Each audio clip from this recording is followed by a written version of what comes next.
What would you do if 3 police cars rolled up your driveway, lights flashing, and the officers told you that you didn't belong on your own land?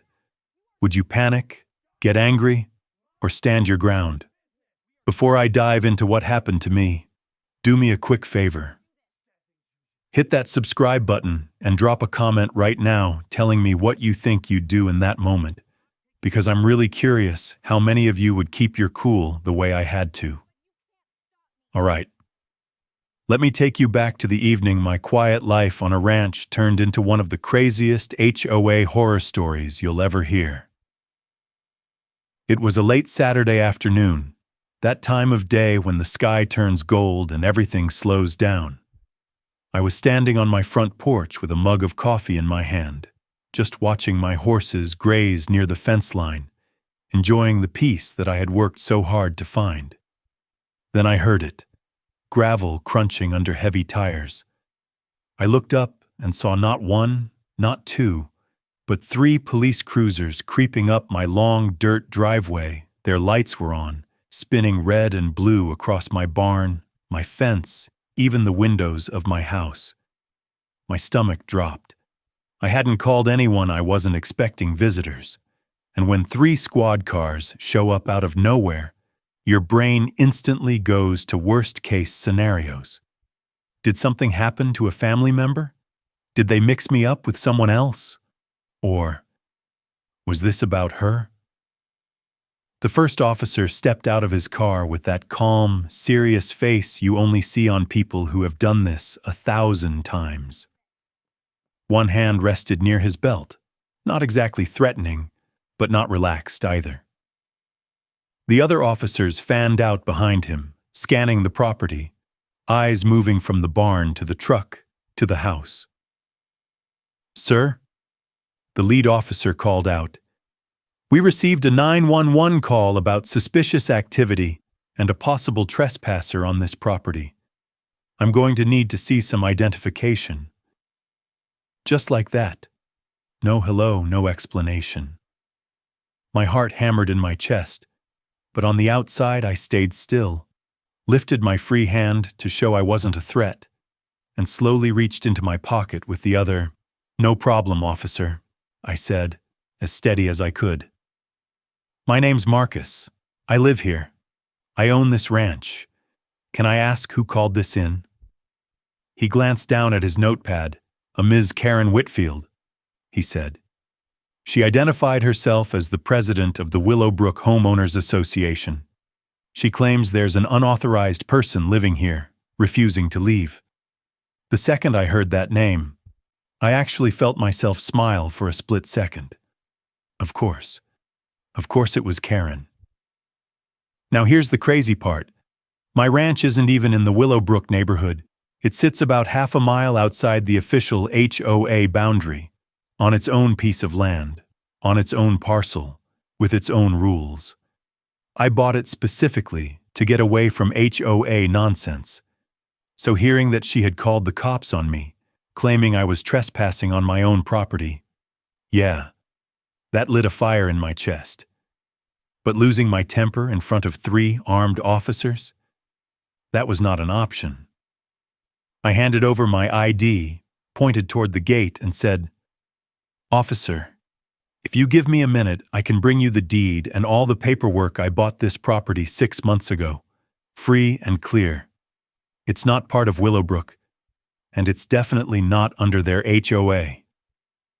He nodded and walked back to his car to run my information. While he did that, I just stood there on the porch, coffee cooling in my hand, watching those red and blue lights flicker across the yard, thinking to myself, it didn't start like this. It started much smaller. It started with a knock on my door.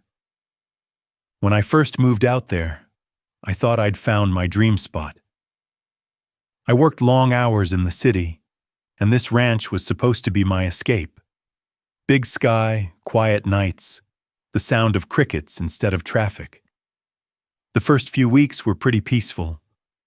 I spent my evenings fixing up the barn, setting up fencing, slowly turning this run-down place into a real home.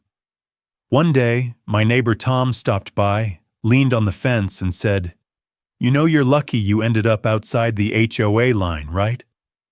I laughed and said, "Yeah, that was on purpose. I've dealt with HOAs before. Never again." He shook his head. "Well, just keep an eye out. Their president, Karen, she likes to act like she runs the whole county. If she thinks she can boss you around, she'll try." I shrugged it off. I mean, what could someone from an HOA do about land that legally wasn't theirs? At the time, it sounded like neighborhood gossip, nothing more. But a couple weeks later, I found out Tom was not exaggerating. Not even a little. It was a quiet Sunday morning when I first met her. I heard sharp, fast knocking, more like pounding, on my front door. Not the soft, neighborly kind, the open up, we need to talk kind. I opened the door, and there she was, standing on my porch like she owned it. Late 40s or early 50s, blazer that was way too formal for our dusty ranch road, clippered hugged to her chest, expression already annoyed. She barely let me say hello. "I'm Karen Whitfield, president of the Willowbrook Homeowners Association," she announced, like she was introducing the CEO of the country. "We need to discuss your violations." I blinked. "Violations?" I repeated. "Ma'am, I think there's been a mistake. My property isn't part of Willowbrook. I'm outside your HOA. She gave me this tight, smug smile, the kind of smile that says, "I know something you don't." "That's where you're wrong," she said. "The Willowbrook HOA board has voted to expand our area of authority to all properties within a 1-mile radius of the main gate. That includes you. You are now subject to our bylaws and regulations." Before I could even respond, she shoved a thick stack of papers toward me. "You have 30 days to submit your registration and bring your property up to code," she rattled off. "Your fence is the wrong color, your tractor is unapproved equipment, and those animals," she jerked her head toward my horses, "are not registered with the HOA Livestock Committee. You'll be fined daily until you comply." I didn't take the papers. I just stared at her, trying to figure out if this was an elaborate prank or if she really believed the words coming out of her own mouth. "Ma'am," I said finally, as calmly as I could, "you can't just redraw lines on a map because you feel like it. This ranch is not under your HOA. I checked the county records before I bought it. You don't have any authority here." Her face flushed bright red. "You'll be hearing from our lawyers," she snapped, "and you'll regret being difficult. I know people, important people." Then she spun on her heel, stomped back to her SUV, and tore off in a cloud of dust like she had just shut down some major criminal. I watched her go and thought, okay, that was weird, but it'll blow over. She'll check, realize she's wrong, and move on.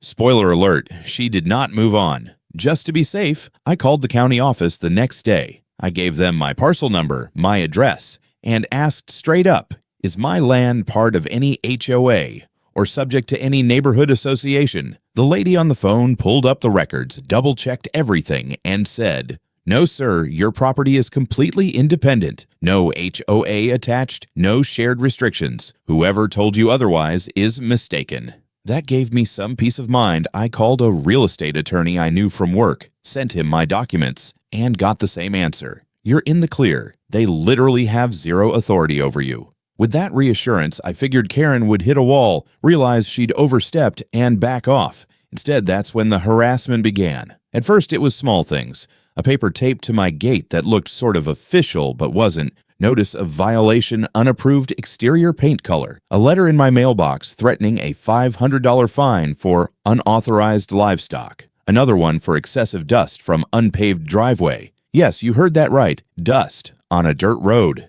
in the country. I took pictures of every single notice. Front and back, I saved every envelope. I kept everything in a folder because something inside me said, you're going to need proof. Within a couple of weeks, the letters got nastier. The fines she threatened got bigger. One envelope included a fake final notice, saying they were going to put a lien on my property if I didn't pay up. That's when annoyance turned into anger. You want to play pretend with made-up rules? Fine, but do not mess with the ownership of my home. I drove over to the main Willowbrook office building, where the HOA board usually met. When I got there, the receptionist looked confused. She told me there were no changes filed about expanding the HOA area. No votes, no new maps, nothing. I asked if I could speak to someone higher up, and that's when the irony really kicked in. See, what Karen didn't know, what she never bothered to check, is that I'm not just some random guy with a ranch. I'm a senior vice president at Pinnacle Property Group, the company that manages the Willowbrook HOA.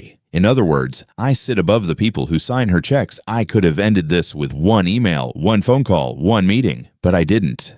Not yet. I wanted to see just how far she was willing to go, because people like Karen don't stop at one person. They bully everyone until someone finally pushes back. A few days later, I caught her on camera. I was checking the footage from the little security system I'd installed, motion-activated cameras at the gate, driveway, and barn, when I saw her Karen inside my fence line, walking around with her phone out, taking pictures of my animals, my barn, even peeking through the windows of my workshop. I watched the clip of myself walking out there, hands in my pockets, keeping my voice steady. "Ma'am, you're trespassing," I said on the video. "You need to step back outside the fence." On the footage, she barely even looked at me. "I'm conducting an inspection," she snapped. "As HOA president, I have every right to enter a non-compliant property and document violations." I told her again that she had no legal standing here, that if she didn't leave, I'd call the police and file a trespassing report. She laughed, actually laughed in my face. "Go ahead," she said. "My brother-in-law is the sheriff. Do you really think anyone is going to take your side over mine?" Then she strutted back to her car like she'd just won something. Watching that video later, I remember pausing it and thinking, this isn't about rules. This is about power. She likes controlling people. From that point on, it escalated fast. I started getting emails from a generic HOA address, clearly written by her, saying I owed several $1,000s in fines. She warned that failure to comply could lead to further legal action, including forced removal of unauthorized residents. She started parking just outside my gate, sitting in her car, filming me anytime I rode my horses or worked on the fence. One afternoon, she actually showed up with 2 other board members and tried to have a mandatory on-site inspection. They stood outside my gate shouting that I had to let them in, or they'd mark me as non-cooperative and increase the fines. I turned on the camera on my phone, walked up to the gate, and said loud enough for the microphone to catch every word, "This is private property outside your HOA. You do not have the right to enter. If you step inside this fence without my permission, I will call the police and press trespassing charges." One of the other board members looked nervous and tugged on Karen's sleeve, like he knew this was a bad idea. She yanked her arm away, glared at me, and finally stormed off, promising, "You'll be sorry. I always win these battles." I watched their car disappear down the road and told myself, okay, you've got evidence. Just stay calm. Let her dig her own hole. I documented everything. I had a folder full of fake fines, timestamps from my security cameras, clips of her walking across my property, multiple emails, and the recording of that so-called inspection. I also quietly reached out to people I knew at Pinnacle, not to drop the hammer yet, but to start a paper trail. "Hey," I wrote in one email to HR, "you might want to take a look at some behavior from the Willowbrook HOA president. She's trying to assert authority over property outside her area and sending what appeared to be fraudulent notices." They took it seriously, but I told them I wanted to handle things carefully. The last thing I wanted was some messy public blowup that would drag in the whole neighborhood. Still, even with all that prep, I was not expecting her to pull what she did next, calling 911 and telling them a dangerous trespasser was squatting on my land. That was a new level of crazy. On the day everything finally exploded, I was actually having a pretty normal afternoon. I'd spent most of the day fixing a section of fence after a storm and had just gone inside to make coffee. When I looked out of the kitchen window, I saw Karen's SUV parked at the edge of my property again, just outside the gate. I watched her step out, phone in hand, pacing back and forth, pointing the camera at my house like she was filming some crime documentary I considered going out there. But something in my gut said, don't. Stay inside. Just let the cameras record. A few minutes later, she drove off, and I figured that was that. About 20 minutes after that, I heard the sound of sirens in the distance. At first, I thought they were just passing by on the main road, but they got louder and louder. And then I saw the flashes of red and blue turning right onto my driveway. That's when my heart started pounding. You never forget the feeling of police cars pulling up to your home with their lights on. Your brain starts racing. Is my paperwork in order? Did someone use my name for something? What did she tell them? I stepped onto the porch, hands visible, and waited. So, there I was, standing on my porch with my coffee, listening to the gravel crunch under those heavy tires. The officer had just asked for my ID and told me why they were there. "Ms. Whitfield says you're trespassing here and refusing to leave," he repeated. I forced myself to take a slow breath so my voice wouldn't shake. "Officer," I said, "I bought this property 6 months ago. I have the deed, the county records, and letters from my lawyer and the county office confirming I am not under any HOA. I'm more than happy to show you everything." He studied my face for a long second, then nodded and walked back to his cruiser to run my ID and registration. One of the other officers stood in the yard looking around. "Nice place you got here," he said finally, almost like he was trying to break the tension. "Shame we had to come out under these circumstances." We made small talk while I tried not to let the adrenaline show. A few minutes later, the lead officer came back. A different look on his face now, less guarded, more open. "All right, Mr. Miller," he said. "I'm changing the last name here for privacy, but you get the idea. Everything checks out. You are the legal owner. I apologize for the inconvenience, but we'll need to get your side of the story in a bit more detail. And we'll definitely need to talk to Ms. Whitfield about the statements she made." I invited them inside, opened my file cabinet, and laid everything out on the dining table: the deed, the parcel map showing the HOA boundary clearly not including my land, emails from the county, the letter from my attorney. Then I pulled up the security camera footage on my laptop. We watched the clips together, Karen walking inside my fence line without permission, her filming my animals, her ignoring my warnings about trespassing, the confrontation at the gate when she tried to force an inspection. You could see the officers' faces change as they watched. The neutral professional expression slowly turned into a mix of annoyance and disbelief when the video of her laughing about her sheriff brother-in-law played. One officer actually rolled his eyes. When the last clip ended, the lead officer closed his notebook and asked quietly, "Mr. Miller, would you like to press charges for harassment and trespassing?" I thought about it for a second. Part of me wanted to say yes immediately. She had wasted police resources, tried to intimidate me, messed with my peace, and lied to law enforcement. But another part of me knew there was a bigger move I needed to make first. "Yes," I said finally, "I do. But I also need to make a phone call. There's something you all should know about who I am in relation to her." I stepped aside and dialed a number I knew by heart, the direct line to my contact at Pinnacle HQ. When she picked up, I said, "Hey Janet, it's Marcus. I'm standing in my dining room with 3 sheriff's deputies because your beloved Willowbrook HOA president just called 911 on me and lied about me trespassing on property I own. I think we have a serious problem." There was a stunned silence on the other end, followed by, "Wait, what? Where are you? We'll be there as soon as we can. Don't go anywhere." I gave her my address and hung up. Then I turned back to the officers and explained. "So, here's the thing. I actually work for the company that manages Willowbrook. I sit above their board in the corporate structure. She has no idea who I am. She just sees some guy with a ranch and thinks she can push me around like any other homeowner." You could see the realization hit them. This wasn't just a neighbor dispute anymore. This was an HOA president abusing power against someone who literally signs off on her performance. About 30 minutes later, another car rolled through my gate. It wasn't a police cruiser this time. It was a dark company SUV. Janet was driving. Our HR director, Richard, sat in the passenger seat, and in the back was Karen. They had told her there was an emergency Willowbrook HOA meeting and that she needed to attend in person at my property to review a serious violation. She clearly thought she was coming to watch me get put in my place. She stepped out of the SUV looking smug, clutching that same clipboard, eyes already searching for anything to criticize. My fence, the barn, the truck, you name it. When she spotted the patrol cars, she frowned, but you could see the gears turning in her head. Ah, good. They're here to deal with him. Then she saw me standing on the porch next to the officers, and her expression twisted into outright irritation. "What is he doing here?" she snapped. "This is highly inappropriate. He's the violator." Janet didn't waste any time. She walked right up to Karen, calm but cold. "Karen," she said, "before we discuss anything else, I need you to understand something. This man," she pointed to me, "is Marcus Miller. He is a senior vice president at Pinnacle Property Group. He oversees several regions, including the one that covers Willowbrook. He is, in effect, your boss's boss. You could almost hear the air leave Karen's lungs. Her face went from confident red to ghost white in 2 seconds flat. "No," she whispered. "No, that's not possible. He lives out here in this...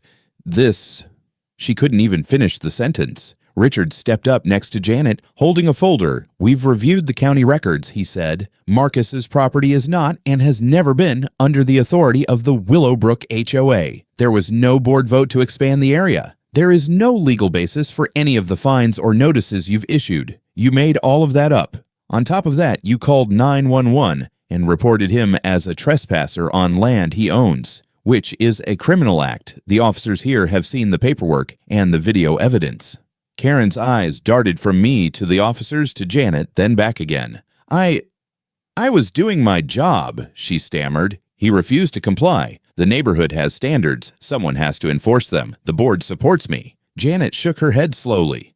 "No, they don't," she replied. "We called an emergency meeting the moment we heard about this. We played the recordings. We showed them the fake fines, the fake notices, the map you redrew on your own. They were horrified. They voted unanimously to remove you as president, effective immediately. They've also asked Pinnacle to open a full investigation into your actions over the past several years." The lead officer pulled out a citation pad. "Ms. Whitfield," he said in that tone that means you're in real trouble, "we're issuing you a citation for filing a false police report and for harassment. You knowingly gave dispatch false information about a supposed trespasser. That's a serious misuse of emergency services. You'll receive a court date in the mail, and if you fail to appear, a warrant could be issued for your arrest." Karen tried one last desperate move. "You can't do this," she blurted out. "My brother-in-law's the sheriff. He'll straighten this out. I'm the HOA president. I make the rules here. This is a misunderstanding." The officer didn't even flinch. "Your brother-in-law retired 3 years ago," he said, "and even if he were still in office, the law is the law. HOA rules don't trump county property records, and they definitely don't give you the right to lie to 911. Richard opened his folder and pulled out a few more documents. "And just so we're clear, Karen," he added, "during our preliminary review, we also found several administrative fees that were never approved by the board, but were still collected from homeowners. Those funds appear to have gone into an account you control. Once the auditors are finished, we'll know the full amount. Pinnacle will cooperate fully with any criminal investigation that follows." At that, her shoulders collapsed. The fight just seemed to drain out of her all at once. She dropped her clipboard, papers scattering in the dirt, and stared at the ground like she could somehow disappear into it if she didn't move. Janet took a breath, then delivered the final blow. "Karen, as of this moment, you are removed from the Willowbrook HOA board. You're barred from representing the association in any capacity. Security will meet you at your house tomorrow morning to collect the HOA laptop, keys, files, and any cards or devices you've been given.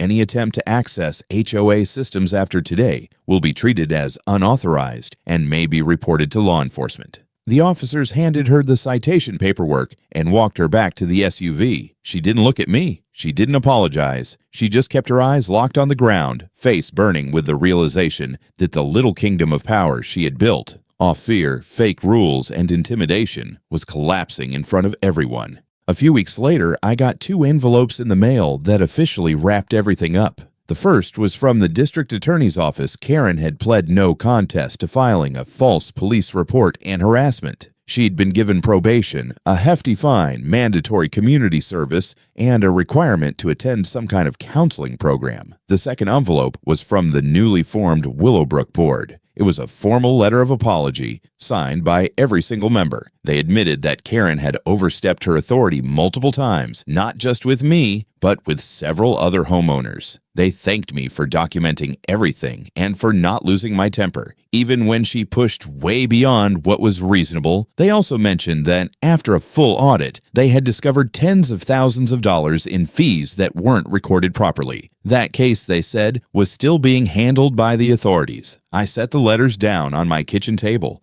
stepped outside, and took a long look at my land. My barn, my truck, my fence, my horses grazing peacefully, completely unaware that they had been unregistered livestock in some woman's imaginary empire. Standing there in the evening light, I felt a mix of anger, relief, and something almost like sadness. Because the truth is, this wasn't just about me. It was about every neighbor who had ever been bullied by someone with a tiny bit of power and a huge ego. Karen could have been a normal HOA president, someone who helped keep the neighborhood tidy, organized events, made sure things were fair. Instead, she turned it into a throne. And here's what I learned through all of this.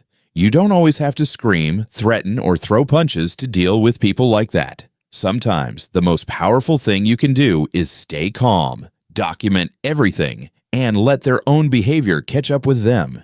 Keep your receipts, keep your cool, and let the truth speak for itself. Because when someone is willing to lie, trespass, and weaponize the police just to feel in control, it's only a matter of time before they push the wrong person, and that person pushes back the right way. So if you've ever dealt with a power-tripping HOA, a nightmare neighbor, or someone who thinks the rules only protect them and never apply to them, tell me your story down in the comments. I really do read what you all share, and I'd love to know, would you have handled this the same way, or would you have gone straight to war the first time she knocked on your door? And if you enjoyed this story and want more real-life tales like this, make sure you're subscribed and have notifications turned on, because I've got plenty more experiences to talk about. With that said, thanks for watching.